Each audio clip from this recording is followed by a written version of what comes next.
지난 주일 설교 말씀에 이어서 설교하게 됩니다. 지난 주일 우리가 함께 나눈 말씀은 예수님께서 제자를 세우셨다 하는 말씀까지 나눈 것이지요. 예수님께서 제자들을 정식으로 세우시고 그들을 그 12이라고 이름 붙이시는 거기까지를 우리가 함께 나누었던 것입니다. 혹시 지난 주일 설교를 기억하시는지요? 많은 분들이 지난 주일 설교를 잘 기억하시고 또 설교 영상 아래에 그 설교를 듣고 난 다음에 그 나눔, 은혜에 대한 나눔을 적어 주셨습니다. 그 적혀 있는 글들을 보면서 참 설교를 잘 듣고 계시구나 하는 생각을 가지게 되었습니다. 지난주 우리는 설교를 들으면서 제자란 과거가 중요한 것이 아니라 제자로 부름받아 이제부터 말씀대로 어떻게 살아갈 것이냐 하는 것이 중요하다는 말씀을 기억해 내셨습니다. 잘 기억하신 것이고 성경이 우리에게 말씀하시는 핵심 교훈이라고 생각합니다. 또 어떤 분들은 제자로 부름받은 다음이 중요하기에 나는 예수의 제자가 되어서 얼마만큼 더 자랐는가를 질문하는 분들이 계셨습니다. 이분도 성경 본문을 잘 파악하신 분이라 그렇게 생각이 되었습니다. 그런가 하면 또 어떤 분은 나는 청중인가 제자인가 다시 한번 살펴보는 분이 계셨습니다. 이분 또한 설교 말씀을 잘 듣고 본문이 말씀하시는 그 교훈을 잘 따라오셨다라고 생각을 합니다. 이처럼 우리는 지난주에 예수님께서 12 제자를 세우시고 그들을 그 12 제자 무리로 부르시는 말씀까지 살펴본 것이지요. 이것이 어디에 본문에 해당되는 것이냐면 2절로부터 4절까지 말씀에 해당되는 내용이었습니다. 그런데 우리 본문은 15절까지지요. 2절로부터 4절까지 말씀이 정식으로 제자가 세워졌다라고 한다면 5절로부터 15절 말씀은 바로 세움을 받은 제자들에게 예수님께서 첫 번째로 설교하시는 내용이 등장을 한 것입니다. 그 12명에게 너희들이 이제 내 제자가 되었으니 스승인 내가 너희들을 훈련시키려고 해 라고 하는 첫 번째 훈련 장면이 등장을 하는 것이지요. 첫 번째 훈련 장면입니다만 15절까지만 해당되는 것은 아닙니다. 사실 5절로부터 15절까지 말씀의 주 내용은 예수님께서 첫 번째 훈련으로 전도를 말씀하시는 내용이 됩니다. 그런데 15절까지의 내용은 이스라엘 잃어버린 양에게로 가라 말씀하시므로 국내 전도를 교훈하신 내용이 등장합니다. 그러니까 제자 되자마자 이제부터 너희도 훈련받아야지 그게 제자잖아 하시고는 이스라엘 안에 있는 잃어버린 사람들 찾는 일부터 하자 하고 보내셨다는 것입니다. 여기서 하나 더 기억하실 것은 16절로부터 이어지는 말씀은 조금 먼 미래의 이야기입니다. 지금은 국내 전도를 훈련받습니다. 그런데 국내 전도만 훈련하는 것은 아니고 16절로부터는 해외 전도도 말씀하십니다. 그래서 16절 이후의 말씀에 보면 총독과 임금들 앞에 너희가 서야 할 수도 있다. 이렇게 말씀하시지요. 5절로부터 15절까지는 현재형으로 얘기하십니다. 지금 우리가 이 전도해야 돼. 지금 우리가 이 훈련해야 돼. 라고 말씀하셨다면 16절로부터 이후의 본문은 미래 시제로 이야기하십니다. 요 훈련 끝나고 나면 이제 이것도 할 수 있는 사람 되는 거야. 라는 말씀을 주시는 것이지요. 그러니 우리가 예수 그리스도의 제자가 되어서 맨 처음으로 받아야 될 훈련이 무엇인가 하는 것을 살펴볼 수 있는 본문이 5절로부터 15절 본문이 되더라 하는 것입니다. 그런데 여기에서 우리가 주목하고자 하는 것이 있습니다. 제자를 모은다라고 얘기하죠. 우리는 자꾸만 제자를 모은다라고 생각합니다. 우리는 제자를 모은다라고 하는 이 생각을 교회에 그대로 적용을 시켜서 우리는 늘 항상 세상에 나가 있는 사람들, 교회당 바깥에 있는 사람들을 끄집어서 교회당 안으로 데려오는 것, 그것 생각합니다. 그리고 우리는 그것을 전도라고 이야기합니다. 그런데 본문을 가만히 보십시오. 이제 정식으로 제자 12명을 주님이 모으셨습니다. 주님 곁에 같이 밥을 먹고 같이 잠을 자는 그 12명이 이제 정식으로 세워졌습니다. 그런데 정식으로 세워지자마자 주님은 무엇하고 계시는 거니? 모여든 그 사람들을 다시 이스라엘 동네로 보내십니다. 내게로 와. 내 곁에 있어야 돼. 나를 떠나서는 안 돼. 그렇게 말씀하시는 것이 아니고 첫 번째 훈련이 무엇인가 하니 가라는 것입니다. 가라. 5절, 6절 말씀입니다. 먼저 5절을 함께 합독하겠습니다. 시작.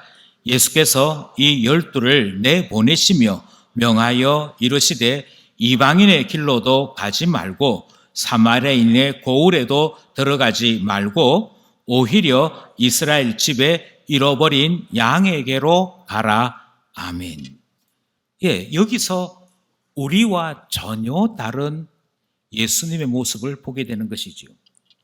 한 가지 부탁을 드리는 것은 조금 전에 읽었던 이 본문을 주목해야 될 것을 주목하지 아니한 채 다른 엉뚱한 것에 주목하는 일이 없었으면 좋겠습니다.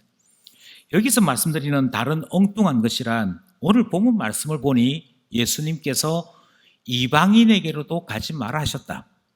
예수님께서 또 말씀하시기를 사마리아인에게도 가지 말라고 하셨다.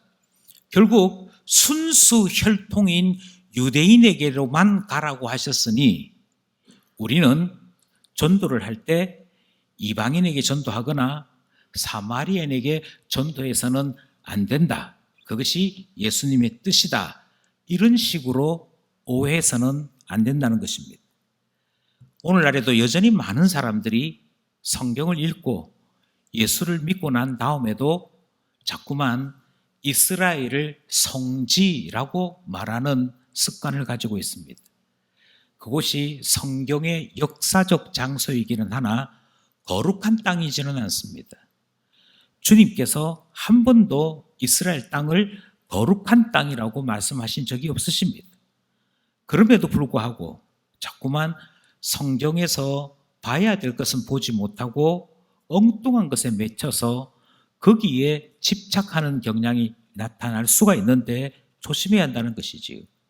지금 주님께서 우리에게 말씀하시는 가장 중요한 핵심은 제자란 반드시 파송된 자여야 한다는 사실입니다. 제자란 반드시 주님의 명령을 따라 주님이 말씀하시는 곳으로 나아가는 자가 제자다 하는 사실을 기억해야 하는 것이죠.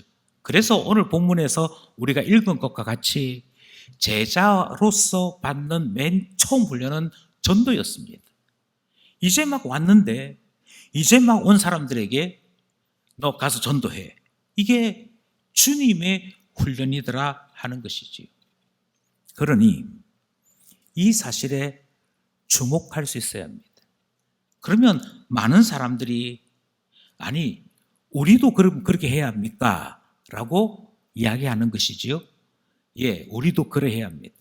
다만 여기서 말하는 제자가 되자 말자 바로 파송을 받았다 할 때 새 가족을 이야기하는 것이 아닙니다. 새 가족을 이야기하는 것이 아니고 다시 말씀드립니다.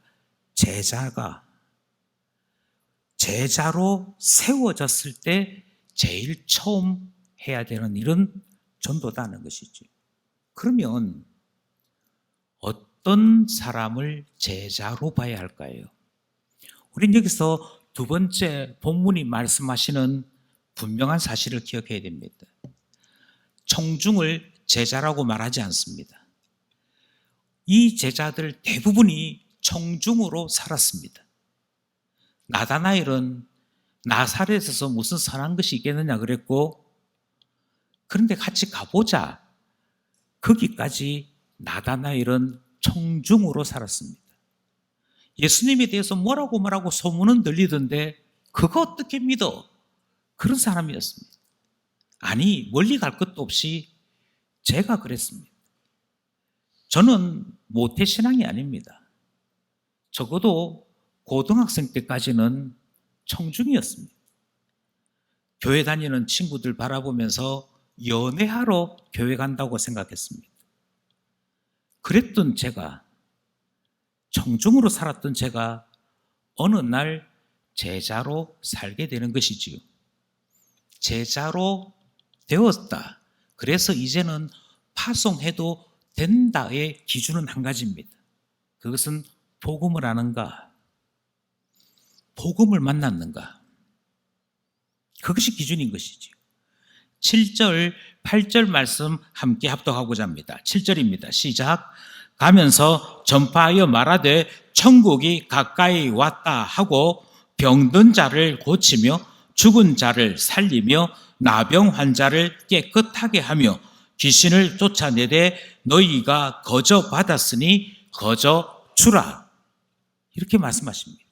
예, 주님이 제자들에게 전도하러 내보내시면서 말씀하시기를 뭐라고 말씀하시냐면 너희들이 지금까지 거저 받았으니, 받았대요.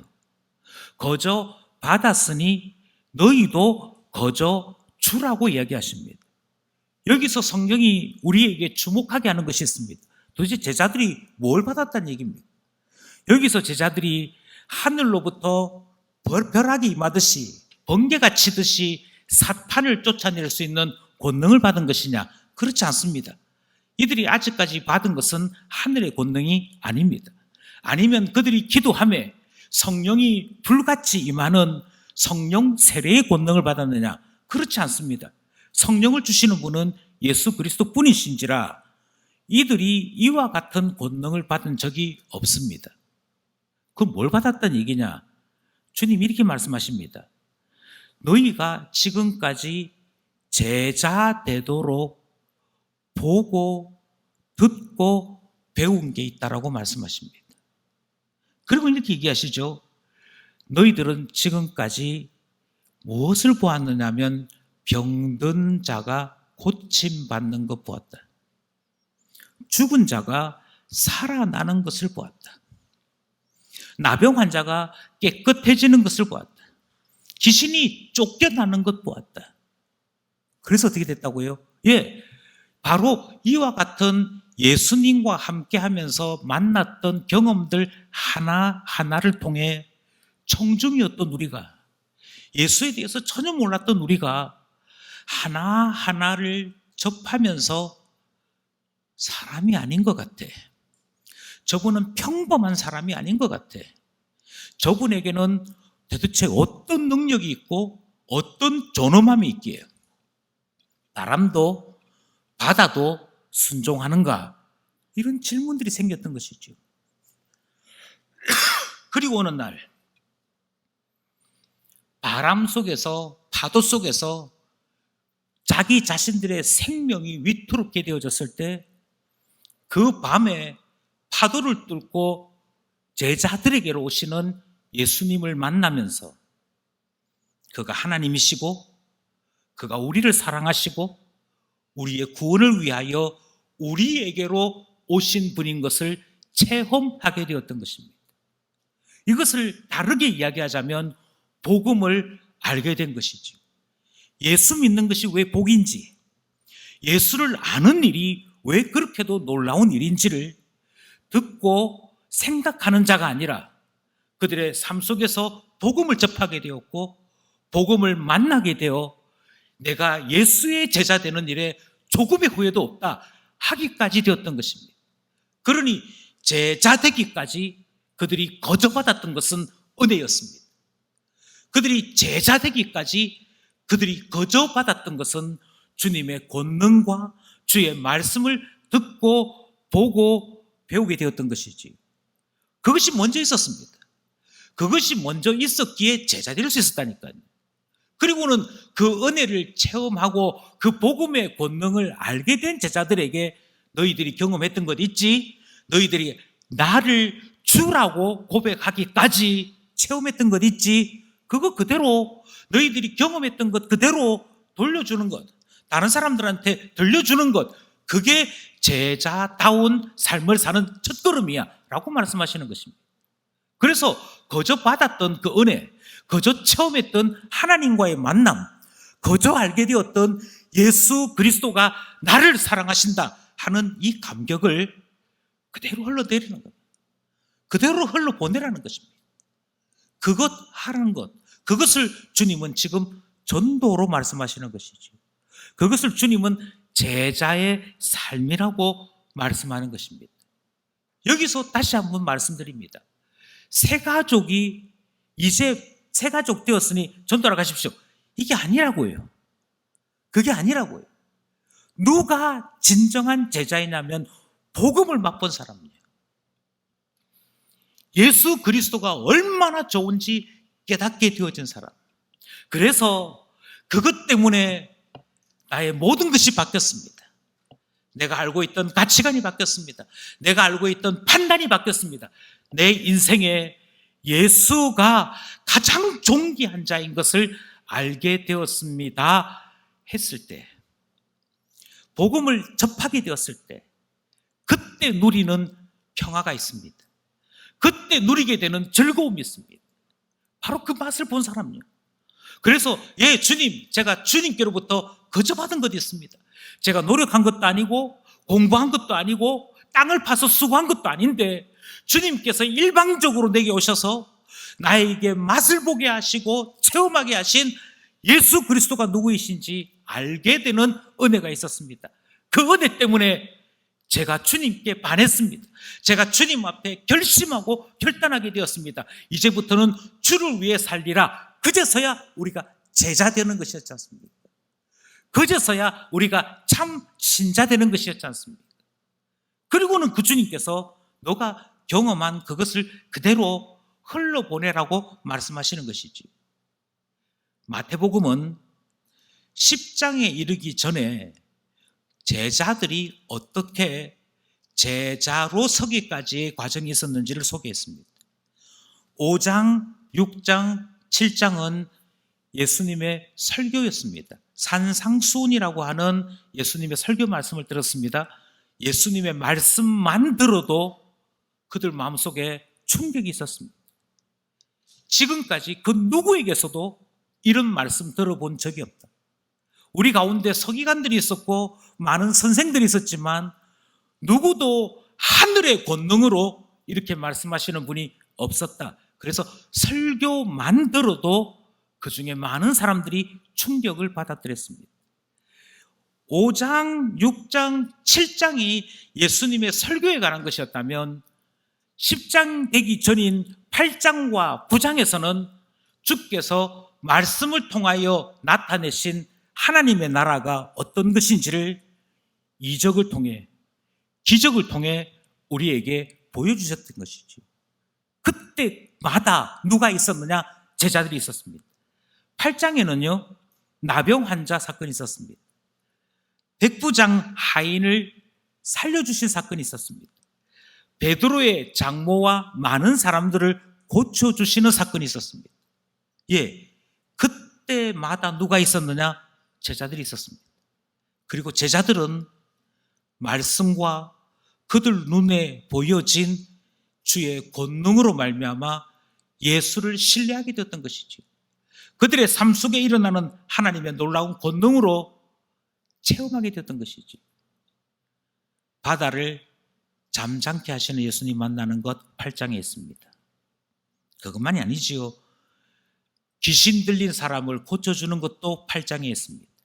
9장으로 가시면 중풍병자 고치는 사건 등장합니다. 관리자의 딸 살려주시는 사건이 등장했습니다. 혈루증 앓는 여인을 고쳐주시는 사건도 등장을 했습니다. 맑게 알아듣지 못하는, 귀신 들려서 말 못하는 사람도 고쳐주십니다. 맹인도 고쳐주십니다. 이게 다 있었다니까요. 어느 날 하루아침에 나를 따라오너라 하고 덥석 따라온 게 아니라니까요. 어느 날 아침에 너희들이 가지고 있는 그거 내버려 두고 이제는 고기 낚는 어부가 아니라 사람 낚는 어부 되라 하는 이야기 듣고 쑥 따라왔다. 그게 아니라니까요. 누구나 청중이었습니다. 누구나 예수를 정말 믿어도 돼? 종교가 얼마나 많은데 그랬던 우리였습니다. 아니, 저는 모태신앙인데요. 아니요. 모태신앙이든 우리 집안이 5대째, 6대째, 7대째 예수 믿는 집안이든 우리 집안에 선교사님이 계시고 목사님이 계시든 아무 상관이 없습니다. 이 땅에 태어난 우리 모두는 누구나 청중으로 태어납니다. 그러다가 우리의 삶 속에서 예수를 만나고 난 다음에서야, 복음을 깨닫고 난 다음에서야 이분이 예수님이구나 하게 되는 것이고요. 그제서야 제자 되는 것입니다. 그 은혜가, 그 복음에 대한 그 뜨거움이 있어야 너희가 받았던 것 있지? 그 받았던 것을 그대로 전달하는 거야. 그게 제자야 라고 말씀하시는 교훈을 듣더라 하는 것입니다. 저는 바로 이 부분을 주목하기 원하는 것입니다. 바로 이 부분에서 우리가 제자 된다는 것이 무엇인지를 다시 한번 생각하고자 하는 것입니다.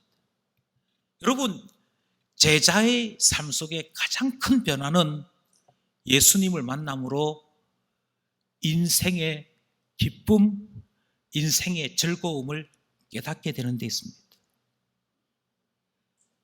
이것이 얼마만큼 우리에게 놀라운 변화를 주느냐면요, 마치 사랑하는 사람을 만나서 첫사랑을 하게 되는 그것만큼이나 내가 예수 믿어야 될 분명한 이유와 방향을 보게 하는 것이 되는 것이죠.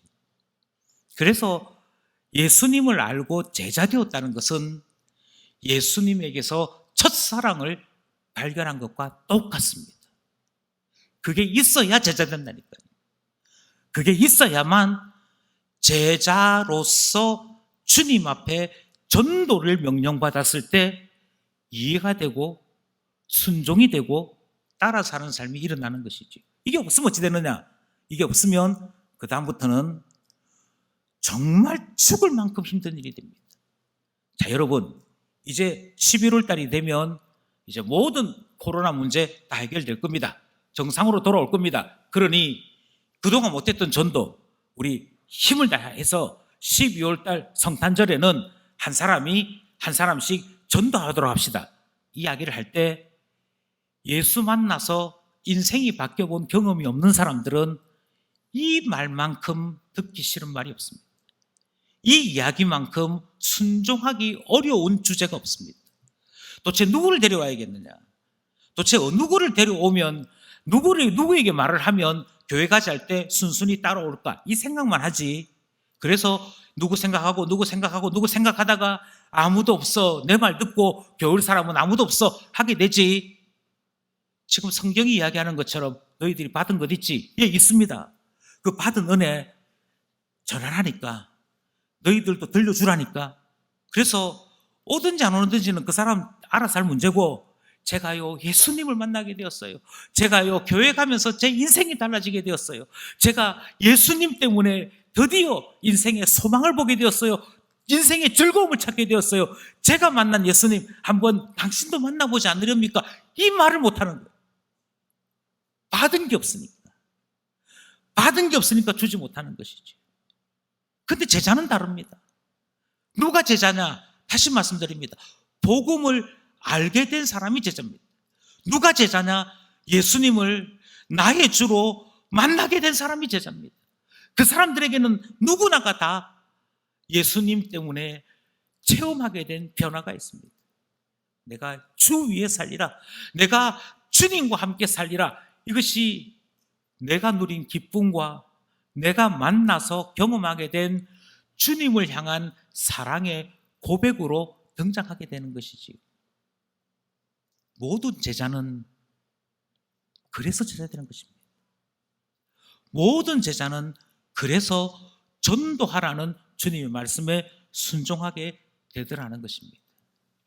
예, 우리가 지금 제자들에게서 주님께로부터 명령받게 된 것은 다른 게 아닙니다. 너희들이 복음 거저 받았어. 이게 왜 기쁜 소식인지, 이것이 왜 그렇게도 소중한 소식인지 거저 받게 됐지. 그 때문에 예수 그리스도를 나의 주님이라고 사랑하게 됐잖아. 그게 제자잖아. 그것 전하라니까. 그것 전하라니까. 사람마다 경험이 달라서 장담은 못하겠습니다만 저는 사랑하는 사람을 만나게 되었을 때 자랑하고 싶었습니다. 하루는 저희 아버지 어머니 주무시는 방에 노크를 하고 들어갔습니다. 그리고 물었습니다. 아버지, 어머니랑 결혼하시고 20년 넘게 생활하셨는데 자고 나도 좋고 다시 봐도 좋고 참 좋으시죠? 이렇게 물었습니다. 그랬더니 제 아버지께서 참 미친놈 하나 있구나 이 생각하시고 아무 말씀 없이 방을 나가시더라고요. 그래서 저희 어머니에게 다시 또 물었습니다. 엄마, 아버지 얼굴 볼 때마다 좋고 눈 감았다가 눈 뜰 때마다 좋구나 그런 생각 드시죠? 그러니까 저희 어머니께 딱 한 말씀 하셨습니다. 곱게 미치라 이랬더라고요. 그게 왜 그렇게 질문했냐면 저희 아버지 어머니가 그렇게 사셨기 때문이 아니고 제가 사랑에 빠지니까 날마다 좋은 거예요. 날마다 좋아요. 그래서 제가 너무너무 좋은 사람을 만났습니다를 표현할 방법이 없어서 하는 얘기가 제가 사랑하는 사람을 만나게 됐는데요. 이만큼 좋아요. 제가 사랑하는 사람 만났는데 이만큼 좋아요를 저희 부모님에게 그렇게 말한 것입니다. 누구나 사랑을 하게 되면 그 사랑을 자랑하고 싶다니까요. 손 꼭 잡고 친구들이 있는 모임에 데리고 가서 인사해라. 내 사랑하는 사람이다.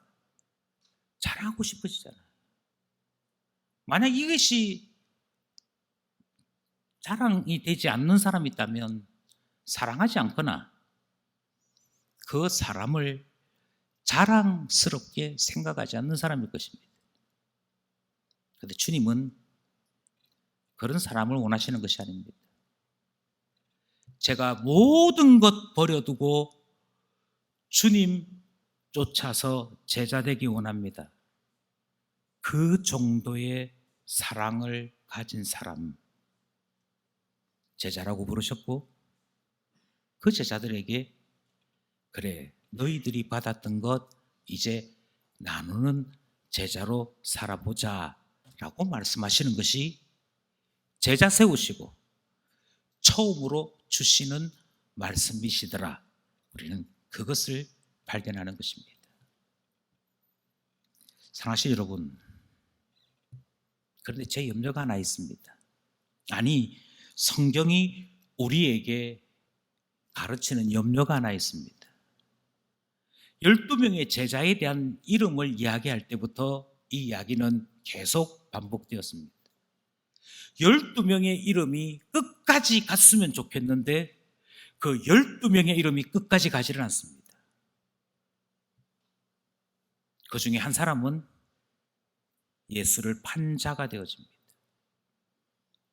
가룟 유다도 처음에는 주님 앞에 뜨거운 열심이 있었다니까요.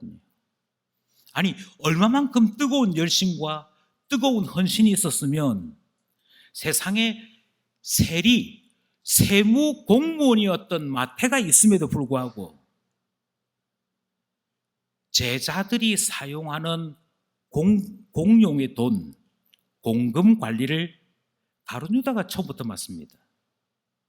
이 말은 이 사람이 세금 계산하는데 전문적인 사람일지는 모르나 제가 더 돈을 잘 관리할 수 있습니다. 제가 더 돈을 유용하게 쓸 수 있습니다. 그러니 제가 한번 이 돈을 맡아보겠습니다 하는 열심이 있었다니까요. 처음에 열심히 있었다니까요. 그런데 여러분, 그 열심이 오래 가지 않는 거예요. 처음에 누구든지 예수님을 만나기 시작할 때는 교회에 오는 날을 손꼽아 기다린다니까. 제가 주일을 얼마나 기다렸는지 몰라요. 수요일부터 주일이 빨리 왔으면 좋겠다. 주일이 빨리 왔으면 좋겠다. 이렇게 했다는 이야기를 듣는 사람이 한 해에 적어도 수십 명은 됩니다.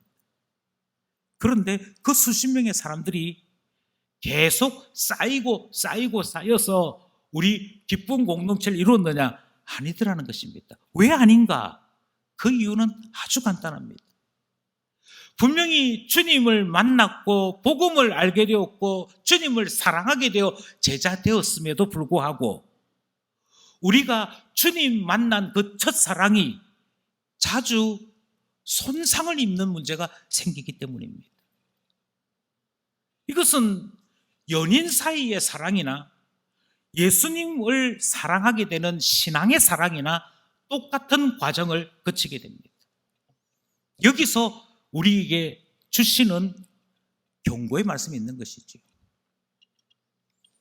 아시는 분들이 계실 줄 압니다만 저희 교회는 연말에 12월에 부목사님을 한번 모시려고 합니다. 부목사님을 모시려고 하는데 이 결정을 하고 난 다음에 제가 저와 함께 사역을 한 두 분에게 연락을 해드렸습니다. 우리 교회에서 부목사님을 한번 모시려고 한다. 우리 교회가 재정이 많아서 많은 사례를 드리면 좋겠지만 그럴 수는 없고 우리 형편에 맞게 사례를 드려야 될 입장이니 목사로서 1년 차나 2년 차쯤 해당되는 분이 왔으면 좋겠다. 그러니 주변에 살펴보고 목사 1년 차나 2년 차 해당되는 분이 있으면 좀 소개를 해다오 하고 딱 두 분에게만 제가 연락을 했습니다. 그 중에 한 사람이 홍준범 강도사님입니다. 연락하자마자 바로 연락이 왔습니다. 답장에 뭐라고 왔느냐면 목사님, 기쁨교회가 전임 사역자를 구하게 되었다고 하니 너무 기쁩니다. 하나님께서 기쁨교회에 부흥 주시기를 원합니다. 바로 답이 왔어요. 그리고 열심히 찾아보겠대요. 또 한 분이 며칠 지나서 연락이 왔습니다. 근데 그 며칠 지나서 연락 온 분의 연락은 홍 강도사님의 연락과 전혀 다른 것이었습니다. 전화가 왔는데요. 목사님, 연락 받자마자 생각이 난 사람이 있어서 전화했다는 거예요. 목사님, 올해 안수 받으셨죠? 예. 그런데 제가 좋은 교회 소개해 드릴 테니까 한번 가보시지 않겠습니까? 하고 한참을 설명했대요. 그런데 그 연락을 받은 그 부목사님이 소식을 전하여 주는 그분에게 근데 목사님 질문이 있습니다.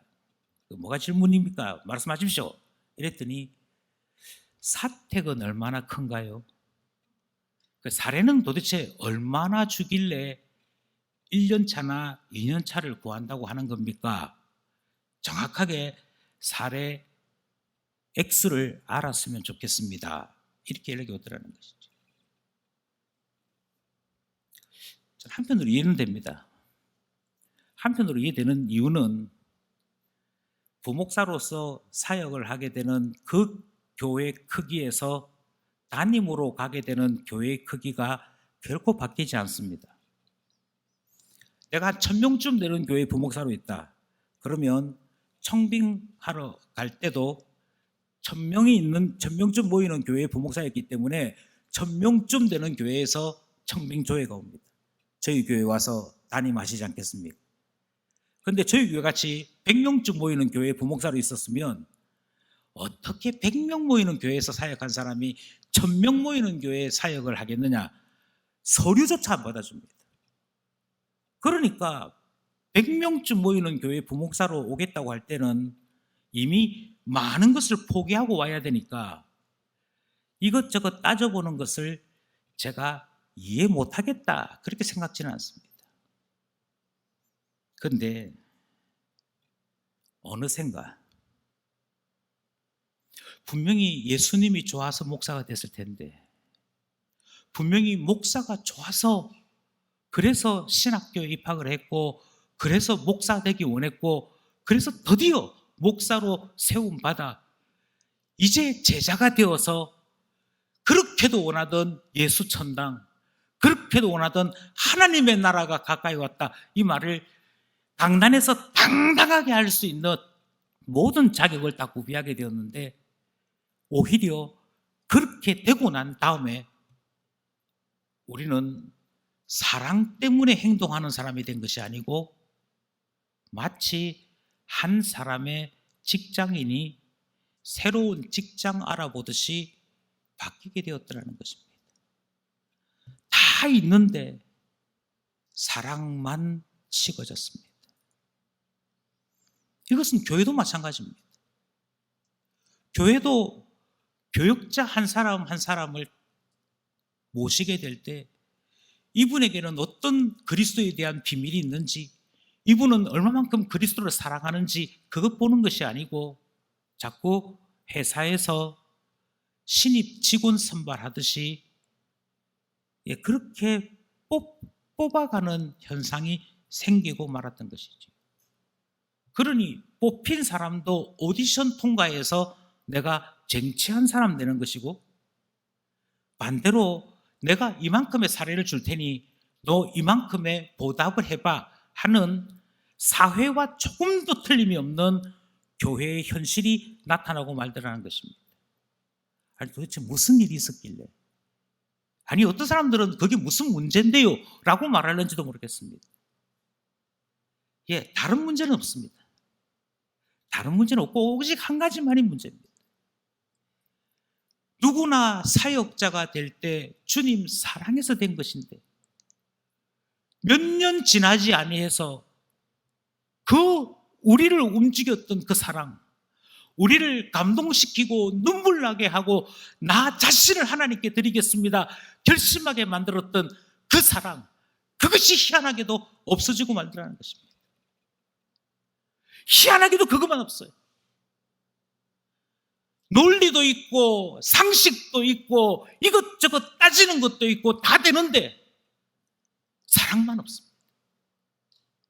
제가 주님 사랑해서 주님께 거저받은 것이 있어서 제가 거저받았으니 거저 돌려드리기 위해 제가 이 일을 하려고 합니다.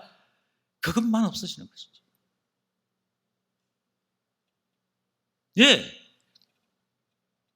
참 희한하게도 우리의 사랑은 돈 문제 앞에만 가면 상처를 입습니다. 좋아서 결혼을 했는데도 불구하고, 그래서 남편이 되고 아내가 되었음에도 불구하고 이 뜨거운 사랑을 했던 이 두 사람이 어느 문제 앞에서만 가면 그 사랑들이 갑자기 식어지기 시작하느냐면 돈 문제입니다. 돈 문제 앞에만 가면 사랑은 여지없이 깨어지고 식어집니다. 그래서 주님이 말씀하시지요.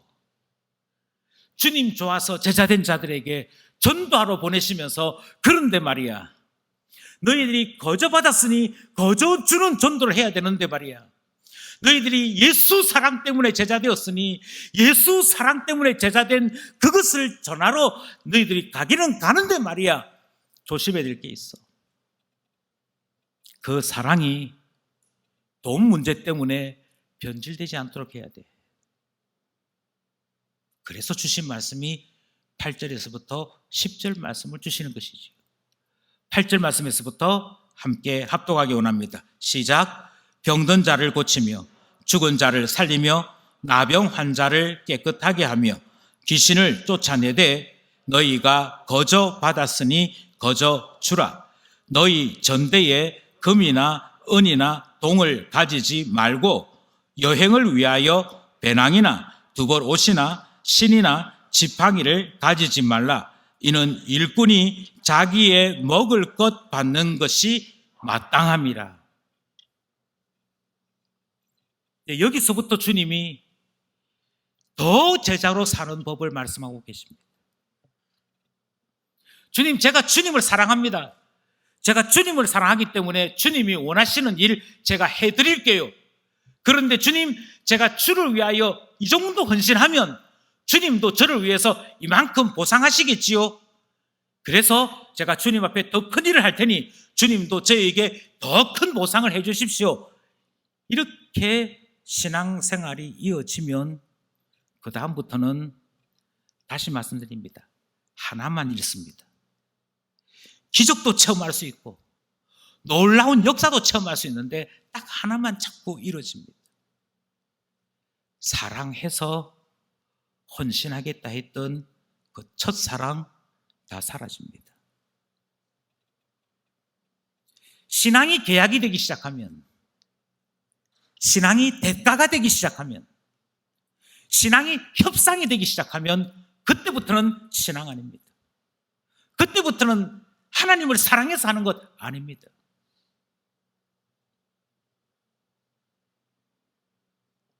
어느 날 피아노를 전공한 혜정이가 이야기를 하는 거예요. 목사님, 반주자를 구하는 교회가 있습니다. 반주자를 구하는 교회가 있는데 제가 그 교회에 반주자로 가면 안 될까요?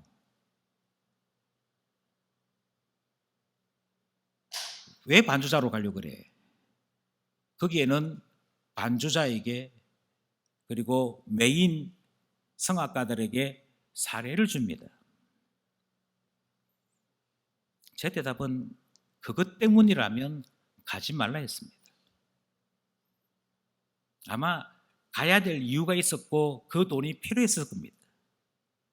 그런데 그것 때문이면 가지 말라 했습니다. 왜냐하면 그때부터는 반주자로서 보다 더 조명은 받을 수 있는데, 반주자로서 인정은 더 받을 수 있는데, 내가 주님을 사랑하기에 내가 가지고 있는 은사를, 내가 가지고 있는 재능을 주님 때문에 사용하게 됩니다 하는 그 첫사랑은 다시 찾을 수 없습니다. 다시는 찾을 수 없습니다. 가끔 어떤 경우에 봉사를 하러 자원하시면서 대가 아닌 대가를 이야기할 때가 있습니다.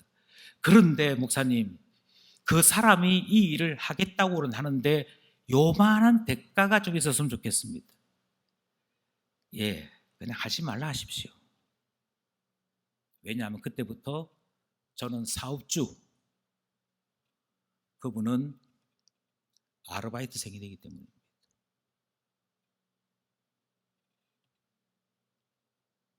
돈 앞에만 가면 사랑은 반드시 식습니다. 돈 앞에만 가면 사랑은 반드시 상처를 입습니다. 주님은 반대로 말씀하십니다. 아무것도 가지고 가지 마라. 지금 필요한 것 딱 외에는 아무것도 가지지 말아라. 필요한 건 그럼 어떻게 합니까? 필요한 것은 너희가 일꾼이니 일꾼에게 필요한 모든 것은 내가 공급한다. 주님께서 교회를 세우신 이유가 여기에 등장합니다. 너희들이 필요한 것을 제공해 줄 것이다. 너희들에게 필요한 것을 마땅히 공급받게 될 것이다. 그리고 말씀하시죠. 자기 먹을 것 받는 것이 마땅하다. 그러니 내가 수고함으로 대가를 받고 대가를 받았으므로 나의 돈 문제, 나의 일들을 해결할 수 있다라고 생각하는 그 순간 은혜로 살았습니다. 주님의 한량없는 사랑받고 살았습니다가 아니라 내가 수고했으니 살았지로 바뀌게 되는 것, 주님이 경고하시는 것이죠.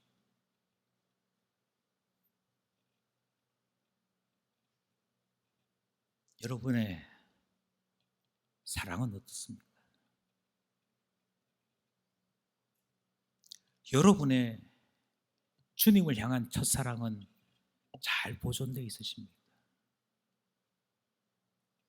여러분 마음속에 있는 주님을 향한 뜨거움은 상처 입지 않고 잘 보관되어 있으신지요?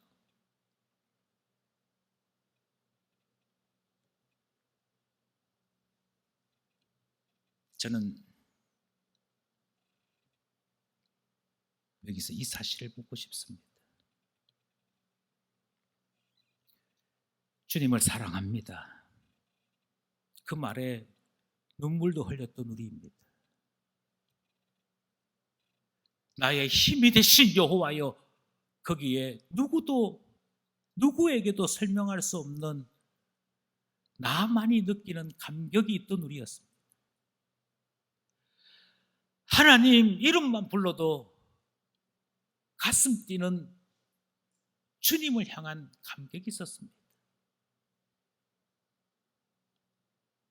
그런데 이상하게도 직분을 받으면 받을수록 그때의 그 감격은 사라지고 마는 겁니다.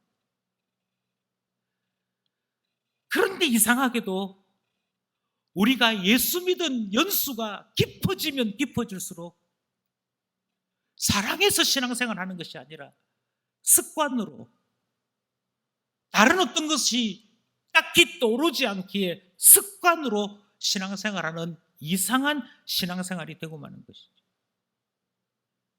기도하고 주님을 체험해서 결정하는 것이 아니라 내가 예수 믿고 몇십 년이 되었는데 내가 지금까지 경험한 바로는 기도가 아니고 내 경험으로 신앙생활하는 일이 당연한 듯이 말하게 되어지는 시들. 그러면 우리의 사랑은 식은 것입니다. 우리의 사랑은 손상 입은 것입니다. 그래서 주님께서 다시금 말씀하십니다. 내가 좋아서 제자된 너희들에게 얘기해. 이제 이 이후로 제자로 살기 위해서 전도는 첫 번째로부터 배워야 될 일인데, 전도를 배우는 이 순간부터 너희들은 기억해야 돼. 너희들이 필요한 모든 것을 주께로부터 공급받는 것 해야 돼. 주님께서 나를 사랑하신다는 것을 살아가면서 더 체험하는 너희가 되어야 돼. 그래야만 제자로 살아남을 수 있어. 그래야만 참 제자로 살아갈 수 있어. 아니면 장사꾼 되는 것이고, 아니면 정치인 되는 것이고, 아니면 예수 이름 팔아먹는 자 되는 것이지 참 신앙인이 되는 것은 아니야 라고 말씀하시는 것이죠. 사랑하는 성도 여러분, 저는 설교를 줄이면서 질문 몇 가지만 더 드리고 싶습니다. 예수 사랑하기 위해 제자 되신 여러분, 지금도 예수님과의 그 첫사랑 유지하고 계시는지요? 예수 사랑하기에 제자로 파송된 여러분, 이 세상을 제자의 이름으로 살고 계신 여러분, 이 세상 속에서 주님의 사랑을 더 풍성히 받으며 주님께 더 큰 사랑을 돌려드리며 참된 제자의 삶을 살아가고 계신지요? 아니면 그게 아니라 상처로 그 첫사랑 그만 잊어버리고 깨져버리고 내가 언제 주님 사랑했었는지 아득한 추억이 되고 있는 것은 아닌지. 우리는요, 예수님을 사랑하기에, 예수님을 더 사랑하기 위해 제자 된 사람들입니다. 그 첫사랑 마음에 계속 품어야 되지 않겠습니까? 그 첫사랑이 더 깊어지고 더 커지는 참 제자 되어야 되는 것 아니겠습니까? 사랑하기에 기도하고, 사랑하기에 말씀을 들으며, 사랑하기에 전도하고, 주님을 사랑하기에 주의 말씀대로 순종하고 살아가는 우리 되어야 하지 않겠습니까?